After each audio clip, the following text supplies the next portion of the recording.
If you're not sure if you need hiking poles for the Camino de Santiago, this video is for you. We're going to show you why we always use hiking poles, how to use them properly, and why we use hiking poles on all 12 of our Caminos. Because hiking poles aren't just for people with bad knees who want to go uphill. So here's why you should bring hiking poles for your next Camino de Santiago. I'm Lainey. And I'm Sean. And this is Days We Spend.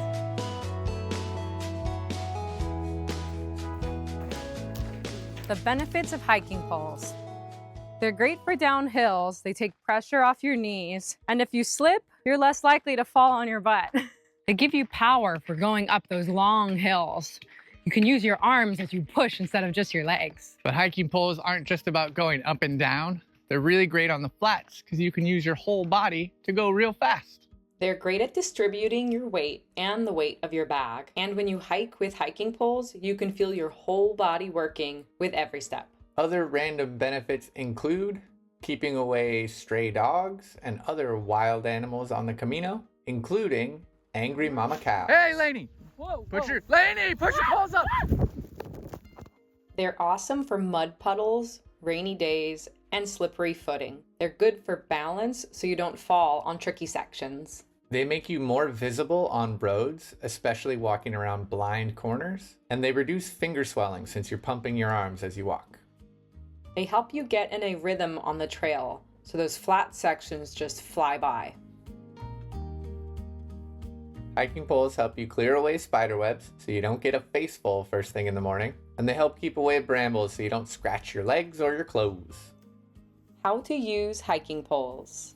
For the flat sections and the majority of your hike, you want your hiking poles to be set at a height so your elbow is at a 90-degree angle. This is the most ergonomic position for your poles. Although reality, you're gonna be hiking with them in this position. But when you set the height, you wanna put the poles in front of you and then put the straps on and make sure that you have that about 90-degree angle when your arms are at your side. If you have a pole with a height marker, you can keep track of what height works best for you so that you can match both the poles. We prefer these clip lock style because they're faster and easier to adjust the height of your pole. A pole with 2 points of adjustment is going to offer you more options for customization, but if you're more of the budget poles only have one place to change the height. Most hiking poles will have two grip sections, the top and the choke. This is only for very steep sections when you don't want to readjust your entire pole and you need a little bit of extra grip for an especially tall step. This should not be the place where your hand goes. This is where your hand goes most of the time. And the real workhorse of the hiking pole is the strap, not the grip. The strap is where the magic happens. The way you put your pole on is you put your hand through the bottom, making sure that you have enough room to grasp the pole comfortably. You should be able to hit this spot and have the pole stay where it is without having to hold the handle. You do not put your hand through the top.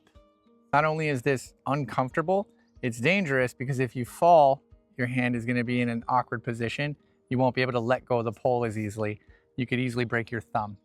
The right way is through the bottom, adjusting the strap as needed, and the webbing of your hand should hit right on the handle. This is going to give you what I call a trigger grip. It's where you're lightly holding the pole with your pointer finger and fingers here. You're not mad gripping it because again, most of the weight is in the strap. So you're actually only holding onto the pole when you're lifting the pole. Most of the time, you're putting almost all of your weight into the strap. So again, the right way to put your poles on is through the bottom of the strap, through the bottom of the strap. I've got two different poles so you can see the different types of grips. I've got a nice loose trigger grip.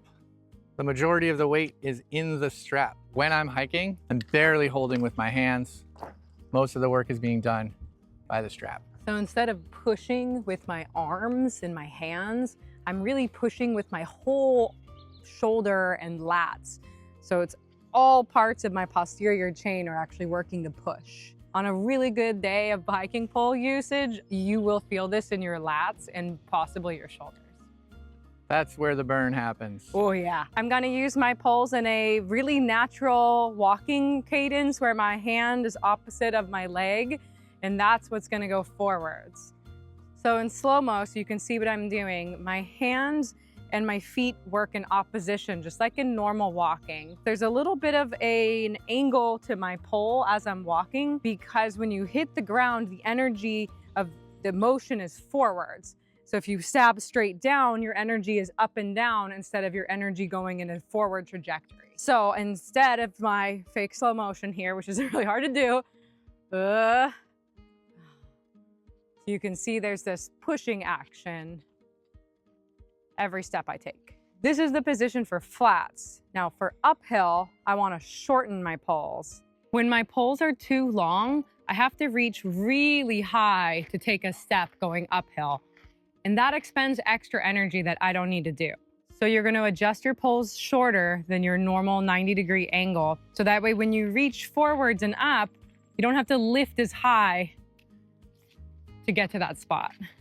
So when you're going uphill, you can then keep the same cadence, or if you come to a particularly bad spot or a steep spot, it's totally okay to put 2 poles down and push. Give yourself a little extra leverage. If your uphill section is a really short burst and you don't want to adjust your poles, you can always just adjust your hands lower on the poles so that as you take the step, you can still get that push. I'm just using my hands temporarily instead of my whole arm. If my poles are too short when I'm going downhill, I'm ending up reaching really far and they're not really doing their job. So I have 2 options. I could just put my hands on top if it's a temporary short downhill and use them like another set of legs. Or if I'm going down a longer descent, I want to adjust my poles to a longer height so that I can walk like normal and have control. Hiking poles come with a metal tip and they often come with a rubber stopper.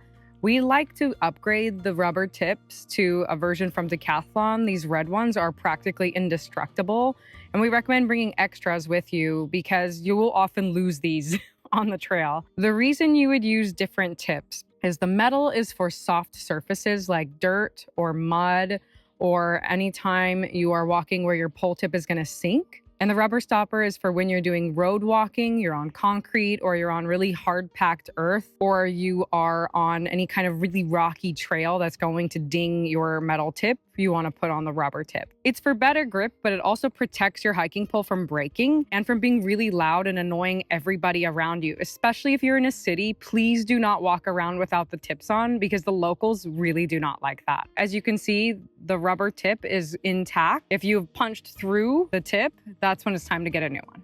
How to pack hiking poles for air travel. First thing is that not all airports and airlines allow you to carry on hiking poles. You can always call the airport and the airline and ask about their policies. If you can't carry them on, it's always a safe bet to check your hiking poles. We recommend getting a box called a tubo. Basically, it's a tubular box that's perfect for putting your hiking poles in. Make sure to write your name and the address of your first destination, as well as your contact number on the outside of the box, just in case it gets lost in transit.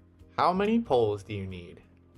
You might have noticed that my poles don't exactly match. And that's because on our first Camino, I only bought 1 pole and I thought that that would be enough. I was like, I don't need 2 poles, I'm strong. But it turned out that 1 pole led to like me favoring one side and it put me off balance. It was not a good experience. I wholeheartedly recommend 2 poles. So we had to buy another set. Using 2 poles lets you use your whole body. It balances you out. And it was a really good way for me to take weight off my joints, redistribute the weight with my bag, and hike more safely so that I could hike for longer and hike all 12 Caminos. Also, when we only used 1 pole, we got tendinitis. Both of us did. Really bad tendinitis. So 2 poles. But don't forget, have some fun with them. And keep them away from donkeys.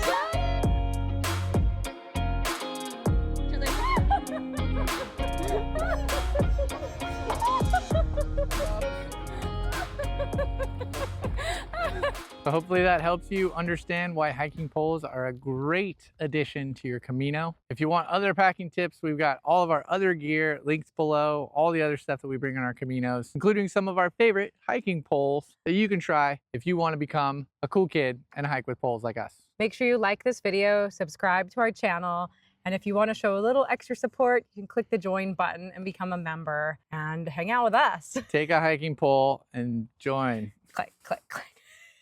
Actually, that would ruin your computer. Don't do that. You can also follow us on Instagram. Every time we hike a Camino, we post daily stories and other fun things. Please enjoy your Camino routes. Stay safe.